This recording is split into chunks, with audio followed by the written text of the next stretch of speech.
Hi, I'm Kat of PetiteMama.com and this is Z, and welcome to our channel, Homeschooling V and Z. And there's V, and then the bunso is at the back. Okay. For this video, we are going to share. May maingay na baby.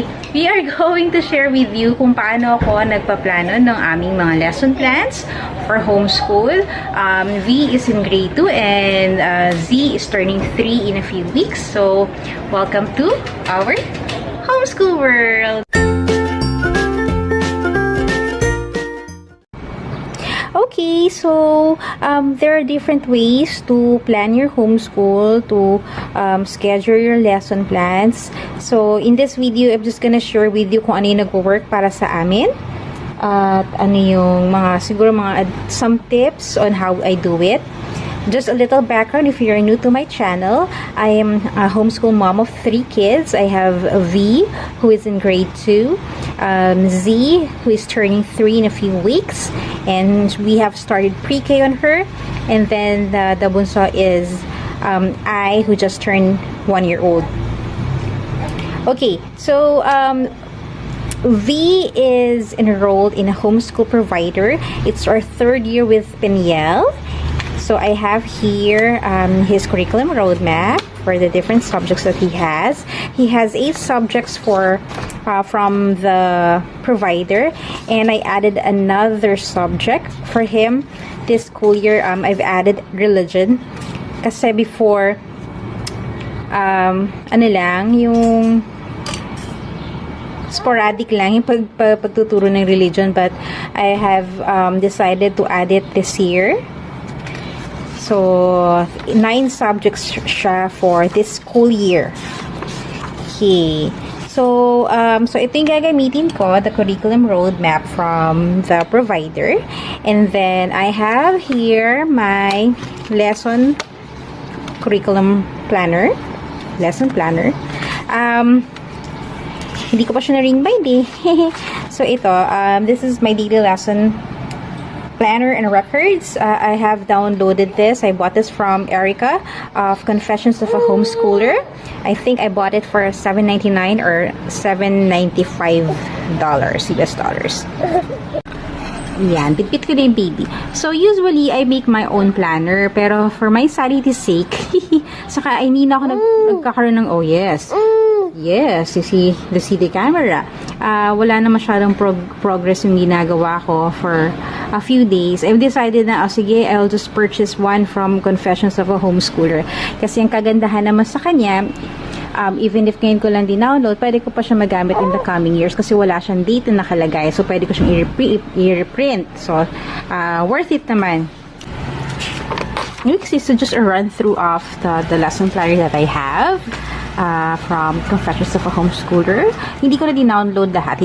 Hindi ko na print lahat ng mga pages kasi yung mga ibang pages doon, I think, hindi ko naman sila magagamit kaya hindi ko na print. Saka para makatipid rin sa paper. Yeah, so just a run through. This is the lesson plan. I have here the curriculum plan overview. The explainator had the field trip, extracurricular activities, some reading logs. Di ko pa na ring bind eh. Unit study planning form, just in case we decide to have a unit study. And then we have here our attendance tracker. And then here, the month at a glance. So, ayan no, wala siya nakalagay na year. And then open siya. So, ako na naglagay ng dates. And then the lesson plans. Supposedly per week to for 4 pages. Pero I've decided na para makatipid ng papel, ano na lang, hinati ko na lang sa gitna. So, 2 weeks per page ang ginawa ko. So, here's July na siya. So, as what I've mentioned kanina, I'm going to use we use the curriculum roadmap from the provider. Based on our experience from the last 2 years that we've been with them, siguro mga nasa 9 up to 90%, 95% sinusunod namin yung roadmap nila. Some of the topics hindi na namin sinusunod dahil alam na ng anak ko or because I don't feel na he's ready yet for those topics, ini-skip namin yung mga yon. So, from the curriculum roadmap, okay, baliktad muna tayo dito. Okay, so meron ako dito. Hirap pala pag hindi naka-ring bind. So, meron ako dito curriculum plan overview. So, I have here for grade 2 siya. So, I've listed down here the subjects. So, 9 yan. Siyam yan. Kasi nga, nagpa-plan ako quarterly. Hindi ko kaya mag-plan ng buong year. Kasi pwedeng mag-change anytime yung schedule. Tapos, medyo madugurin kasi. Alam mo yun, pagpupuyatan mo ng ilang araw just to plan ahead for a year. Kaya ang ginagawa ko, since we have naman the schedule, the school calendar from the curriculum provider, and then we have the roadmap, doon na lang ako nagbe-based. So, doon na lang ako naka-angkla kung ano yung mga magiging schedule namin. Okay. So, here, itong plan overview ko. This is for the first quarter lamang. So, here, meron tayong English. So, total lessons from the roadmap, from the curriculum roadmap that we have, meron siyang 15 lessons. So, from the total number of lessons, nagde-decide ako kung ilan ba days per week namin siya itatackle. Yeah, so, since medyo marami sa English, nag-decide ako na 3 days per week siya. Yung computer, 7 lang naman, so once a week lang siya. And, based sa school calendar namin, we have 8 weeks for the first quarter bago magkaroon ng first quarter exam. So, i-divide ko tong mga lessons na to into 8 weeks. Normally, ang ginagawa ko talaga, I divide it into 7 weeks kasi I have buffer days. I use the last week as my buffer week.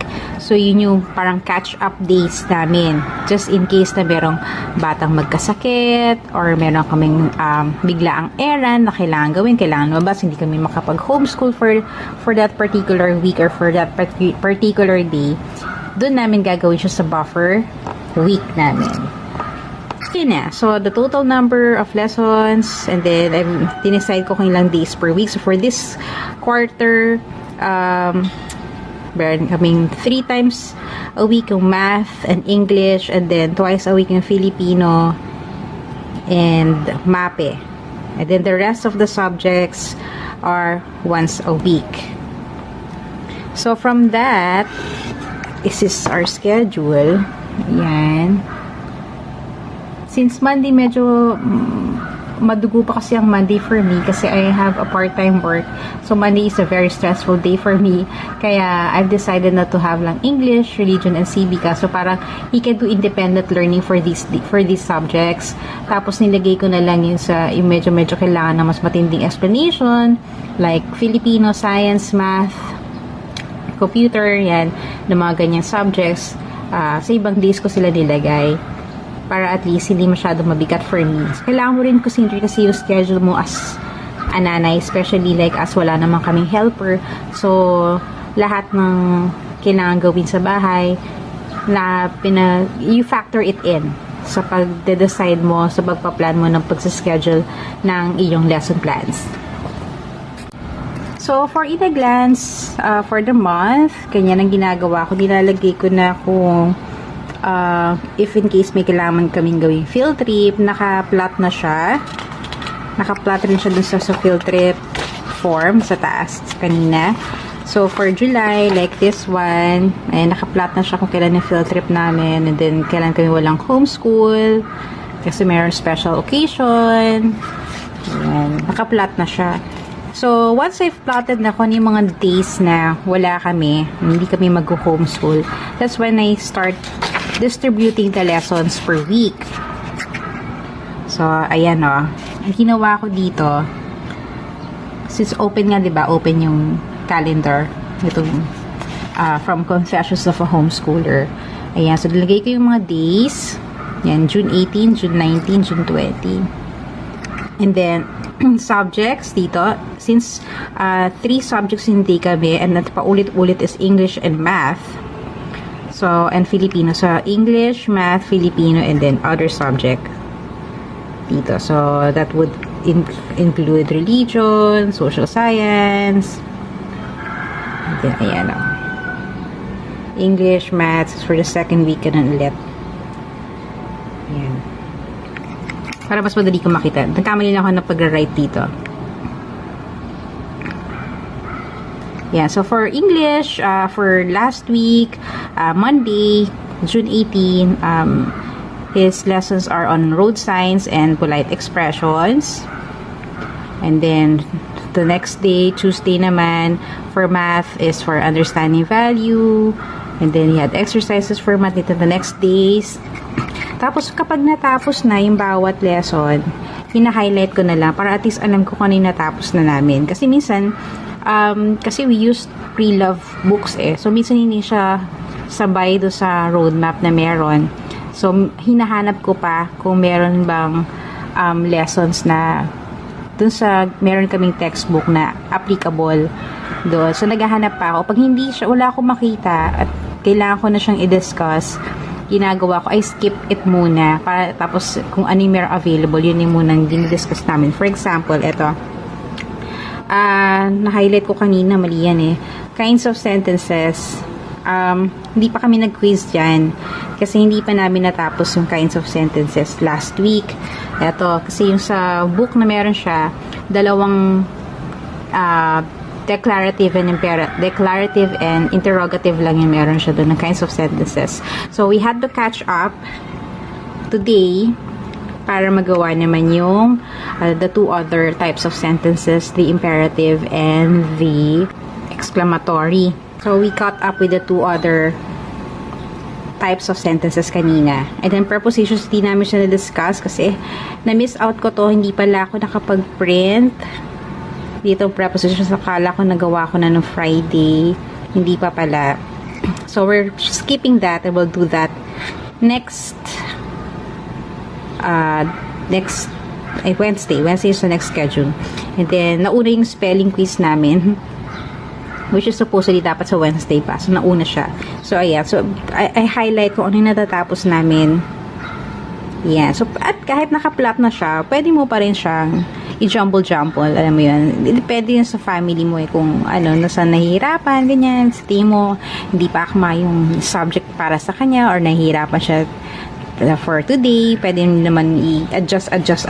Diba? Yung kagandahan ng homeschool, pwede ka mag-adjust. So, ayan. So, naka-plot na siya yung bawat lessons. And then, until July, ito na siya. Naka-plot na rin sila. So, for 1 quarter yun. Nung wala pa akong planner, let me show you what I did last year. Kung wala kang planner, madali lang. Actually, mas madali pag ganito. Look off. Handwritten lang. So, ang ginawa ko, saan mag-focus? Ayan na, nakalagay dito yung subjects sa leftmost. And dito sa taas yung mga different weeks, like week 1, 2, 3, and sinasabi ko sa inyo 8 weeks, diba? Bago mag-exam. And then, binubullet ko kung ano yung mga dapat na maaral niya na lesson for that week. Nakabullet siya. Ayan, nakabullet siya. And then, sinasabi ko, meron akong buffer weeks. Nakikita niyo to. Ito, walang laman. As much as possible, yung last week bagong may exam, meron akong at least 1 subject na wala na open para meron kaming buffer week. So, for example, dito sa Filipino, sabihin natin, hindi namin natapos yung isang subject kasi, isang lesson kasi nagkasakit or umalis kami. Pwede namin kami mag-catch up on the last week bago yung exam. So, that's the good thing. You need to have buffer days. You must anticipate certain days na maaaring mangyari hindi kayo makapag-homeschool. Yung pwedeng mayroong magkasakit or ikaw ang may sakit or you need to do an errand, you have to go out, tapos bigla ang field trip, mga ganyan, or family reunion or get together, ganyan. So, mga bagay-bagay ng ganyan, or you have work and you have deadlines. So, mas importante, mas maganda sana na meron kayong buffer days na naka-plot din sa inyong calendar. Another thing rin pala, kung sa tingin niyo, if you read siguro you read something, you read in the subjects, yung pareho na sila na pinag-uusapan, basta pareho ng lessons, minsan nag-overlap. For example, noting details sa English, noting details pa sa Filipino. Minsan pwedeng isa na lang yun hindi nyo na kailangan paghiwalayin, pagsamahin nyo na, kung pwede pagsamahin nyo na. Or for Filipino, minsan yung lessons nako-cover nila yung civica or nako-cover nila yung values education. So pwede nyo pagsamahin yun para hindi kayo mahirapan. Kaya maganda binabasa nyo yung roadmap bago mag-start yung quarter, or preferably bago mag-start yung school year, para at least makita nyo kung alin yung mga lessons na magkakapareho from the different subjects na pwede nyo na mapag-isahin, diba? Parang at least makakatipid ka ng effort. Buwasan ka ng effort, tipid ka sa oras, tipid ka sa mga araw, diba? Saka at least hindi masyadong mahirapan yung anak mo. So as you may notice, dito sa taas, meron akong cutting, matching, para yan sa 3-year-old.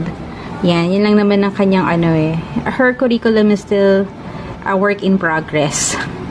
Yung ginagawa ko para sa kanya. Kasi, for toddler years kasi, we were focused on doing activities for developing her fine motors.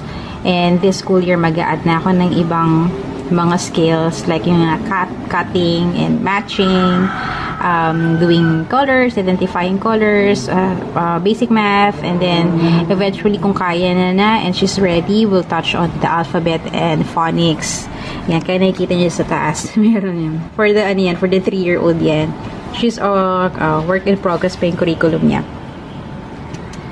And then, as you may have noticed din, puro bullets. Yan, puro bullets lang siya. Kasi para hindi ko makailangan buuin. Kasi kulang sa space. Saka paano mas malinis siya tingnan. What I do is, kunyari, meron certain topic or certain lesson na merong specific activity na kailangan gawin at wala akong space para ilagay dyan. What I do is, I make use of notebooks. Marami naman akong mga notebooks. So, ayan, nilalagay ko dyan, for today, like, magsa-spelling quiz kami. So, nandito yung mga words for spelling. Ilalagay ko na rin kung anong pages. Yan. Like this one from last week, spelling din. So, that's it for how I schedule my lesson plans. Ito yung nag-work for us. This worked for us last year. And may mga lapses kami last year kasi namin nasunod yung schedule or hindi ako nakapag-schedule ahead of time. So, I've learned my lessons well na mas mabuti talaga mag-plan ka ng lesson plan as much as possible, at least 2 weeks in advance para nakaplot na siya kung ano yung mga dapat yung gawin at hindi ka naghahabol. Kasi nangyari sa amin yung last year, naghabol kasi kapapanganak ko lang, so medyo tinamad-tamad ako, nawala yung yung momentum namin, to be stopped for a few weeks, and then naghabol kami before the year ended the last quarter last year. Kaya ayun, mas maganda pa rin talaga nakaplano ka para at least hindi ka naghahabol, nakaplot na siya, tapos pwede ka mag-adjust. At diba, kung mag-adjust ka man, at least nakikita mo kung anong klaseng adjustment yung pwede mong gawin. So, thank you again for watching, and if you like this video, please do give us a thumbs up, and you can also follow us on Facebook, facebook.com/petitmama, kasi then that's where I post by blog posts and share na rin our Instagram stories for everyday's homeschooling. Thank you again for watching. Bye-bye! Can you picture it? Oh, I need to see. It's called Vito Z and E channel. See, what's summer and it says cartoon town. Korean show. Okay. Look at this. Do you know this? this is the solar system toy that I had. Makita mo dito. This is the sun, this is Earth, and this is the other planets in the galaxy. These are. And this is Mercury. And what do you call this planet? Saturn. And Uranus. I'm B. watching. I'm free. And I'm Z. I'm just joking. She's Z. I'm V. Goodbye. Bye bye. Mwah.